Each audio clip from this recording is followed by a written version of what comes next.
Most people looked out their windows in April 2026 and saw a perfectly ordinary British spring. Some rain, some sun, the occasional gray afternoon, nothing that looked like a crisis, nothing that looked like the beginning of a water emergency. But underneath those unremarkable skies, something was quietly going wrong, and the official data published by the UK government on May 11, 2026, has now put a precise number on exactly how wrong. England received just 38% of its long-term average rainfall in April. In the southeast and east of England, it was the driest April since 2011. And by the end of the month, soils across southeast and east England were, in the Environment Agency's own words, much drier than expected for the time of year. The surface looked ordinary. Underneath it, the ground was already in trouble.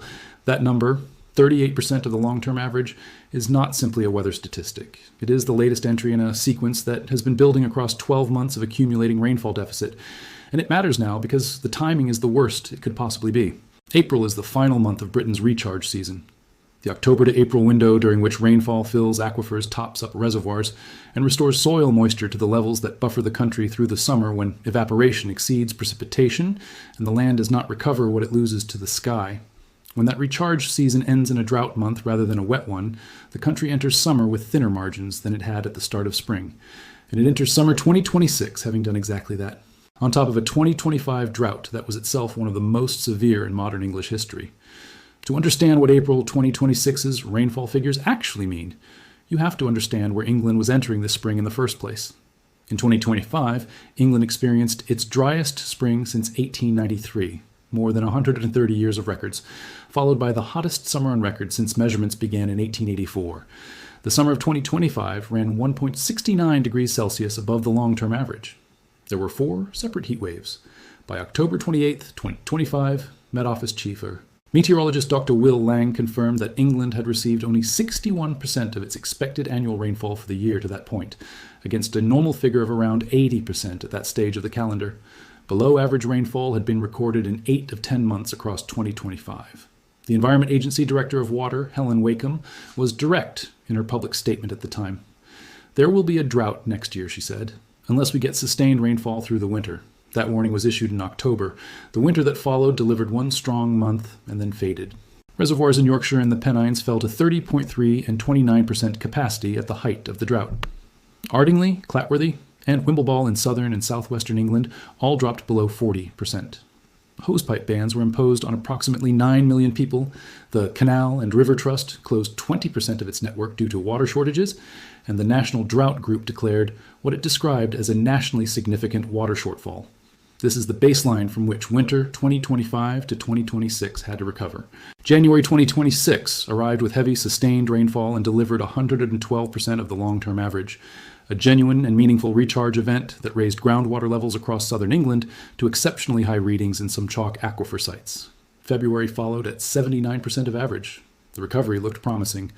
March arrived with drier conditions and delivered below-average rainfall for a second consecutive month across most of England. And then April came in at 38% of the long-term average, ending the recharge season with a month so dry that the southeast recorded its driest April since 2011, 15 years. And soil moisture deficits across the region grew rapidly toward levels that are deeply problematic entering any summer, let alone one forecast to be hotter and drier than average. The reservoir picture that emerged from the April data is mixed in a way that requires careful interpretation. Across England as a whole, reservoir storage declined during April, but remains slightly above average for the time of year in most regions. That sounds reassuring until you look at the regional breakdown. Haweswater and Thirlmere in northwest England are notably high. Well-stocked upland reservoirs fed by the consistent Atlantic rainfall that the Lake District reliably captures. The Dove Group in central England, by contrast, has been classed as exceptionally low, with refill continuing to be affected by operational and infrastructure problems that compound the rainfall deficit. And Ardingly Reservoir in the Sussex Weald, the facility that supplies approximately 280,000 customers across mid-Sussex, Crawley, and parts of Surrey and Kent, entered May 2026 at just 64% of its total capacity. The seasonal normal for Ardingly at this point in the year is 92% full. It is 28 percentage points below where it should be as summer demand begins to build, and it sits below the 70% threshold at which Southeast Water's drought plan formally begins to consider temporary use bans, the legal instrument commonly known as hosepipe bans. Southeast Water has said publicly that Ardingly will not fully recover before late summer demand peaks. That is not a long-range forecast with wide uncertainty margins. It is a hydraulic model output based on known storage levels, known demand curves, and the known rainfall probability distribution for May through September. The reservoir's normal recharge season runs from October through March, when winter rainfall saturates the surrounding catchment and runoff flows into storage. That season has now ended. The May rainfall that briefly follows cannot substitute for what winter failed to deliver, because by May the evaporation rate is already climbing, and the soil that surrounds the reservoir is beginning to lose moisture faster than rain can replenish it. Every week that passes, from now until September, represents net loss rather than gain for Ardingly's storage level. Even with above average May and June rainfall, which is not the most probable outcome given current atmospheric patterns, the reservoir cannot close the gap between 64% now and the level needed to sustain normal summer demand without activating a temporary use ban. The drought plan trigger is not a worst-case scenario. It is the base case for this specific reservoir serving this specific population center in one of the driest and most water-stressed parts of England. The 280,000 customers depending on Ardingly include households in Crawley, Mid-Sussex, and parts of Surrey and Kent, who spent much of summer 2025 already under a ban that was only lifted in February 2026. The Environment Agency's May 2026 drought outlook has responded to this data by classifying the Southeast and East Anglia at high drought risk for summer 2026. That is the highest classification on the national framework. The Thames Valley region carries elevated risk. The Southwest and Midlands sit at moderate risk. The Northwest, Northeast, and Wales remain at low risk, reflecting the fundamental geographic split in how England sources its water. Southern England's water supply depends heavily on chalk aquifers and small surface reservoirs that are highly sensitive to seasonal rainfall. Northern England and Wales rely primarily on large upland reservoirs and Welsh mountain sources that capture the abundant Atlantic rainfall that the West receives throughout the year. When the South has a dry spring, it shows up in the water system immediately and severely. When the North has a dry spring, the larger storage buffers absorb the deficit more gradually. This summer, the South is exposed. The North is not. What makes the 2026 drought risk classification particularly significant is the timing of when it was issued. The Environment Agency's May outlook, combined with Southeast Water's Ardingly warning, represents the earliest formal summer drought signal in the post-2002 drought management framework era. Most prior hosepipe-banned summers, 2006, 2011, already deteriorated visibly, and reservoir levels had dropped to emergency territory. The May 2026 high-risk classification is being issued before summer has formally begun. That early signal reflects both improved monitoring systems. The Environment Agency has published monthly drought outlooks since 2023, replacing the previous quarterly schedule, and a structural acknowledgement that Southern England's water supply system is now operating with thinner margins than it did 2 decades ago. The capacity buffer that once allowed a dry spring to be absorbed without immediate consequence has been progressively eroded by population growth, infrastructure underinvestment, and the compound effect of drier summers becoming more frequent. The soil moisture picture connects the drought risk directly to the heat wave forecast in a way that most summer coverage treats as 2 separate stories when they are in fact one.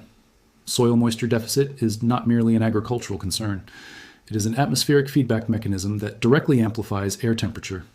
When the ground is dry, incoming solar radiation cannot be used to evaporate moisture from the soil, a process called latent heat flux that effectively converts solar energy into water vapor and moderates surface temperature in the process. Wet soil acts as a natural air conditioner, absorbing solar energy and releasing it slowly as evaporation rather than radiating it immediately back as heat. When the soil is already depleted, that moderating process disappears entirely. A landscape that is at 30% soil moisture deficit heats the air above it meaningfully faster into higher peak temperatures than the same landscape at normal moisture levels, all other things being equal. The same amount of sunshine that would produce 22 degrees over wet. April ground produces 28, 29, or 30 degrees over the desiccated July landscape of the South. East. This is why drought summers and heat wave summers are not simply correlated. They are causally connected, with the drought actively manufacturing the conditions that make the heat more intense. Every day that April ran dry was another day that the soil moisture buffer that moderates summer temperatures was being stripped away. By the end of April, the government's own water situation report confirmed that soils across southeast and East England were much drier than expected for the time of year. That is the atmospheric groundwork for a hotter summer being laid right now before June has even arrived. River flows across England decreased at every single reported monitoring site during April. The majority of sites were classed as normal or below normal by the end of the month. In the context of the recharge season ending, this is exactly what the data would show heading into a drought risk summer. Rivers that have not been sustained by spring rainfall, that are already running below the levels that support ecological health and agricultural water abstraction, and that will now face the summer dry season without the buffer that a wet April would have provided.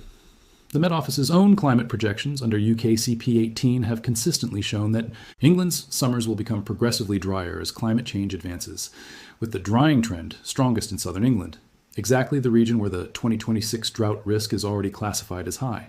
The legal and practical mechanics of what a hosepipe ban in southern England actually means for 280,000 people supplied by Ardingly, and potentially millions more across Thames Water, Southeast Water, and Southern Water's overlapping supply zones are worth understanding before the activation notice arrives.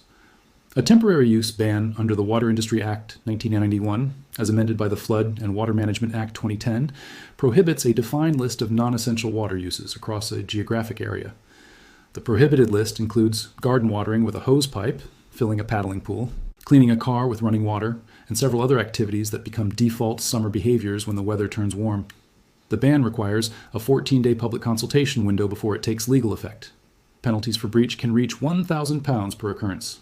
In summer 2022, hosepipe bans covered approximately 19 million UK residents at the peak. In summer 2025, Yorkshire Water's ban alone covered 5.45 million people. Southeast Water's 2025 ban covered 1.46 million across Kent and Sussex. The 2025 bans were not fully lifted until between October 2025 and February 2026. The summer that replaced them is now building toward conditions that may require their reactivation within weeks rather than months. The current drought risk profile for southern England is the most severe since 2002, the year that produced the most extensive modern UK drought, triggered hosepipe bans across most of the south for an extended summer period, and ultimately drove the policy reforms that created the modern drought plan framework. The 2002 drought was a structural event that changed how water companies plan, how the Environment Agency classifies risk, and how the government approaches long-term water security. The 2025 Water Restoration Program committed £8 billion in new water infrastructure investment through 2034, including 9 new reservoir construction projects. Not one of those reservoirs will be operational by summer 2026. The infrastructure investment acknowledges that the current system is structurally inadequate. The timeline of that investment acknowledges that this summer will be managed with the system as it currently exists, deficit and all. What this means practically for the summer ahead is becoming clearer with every week of data.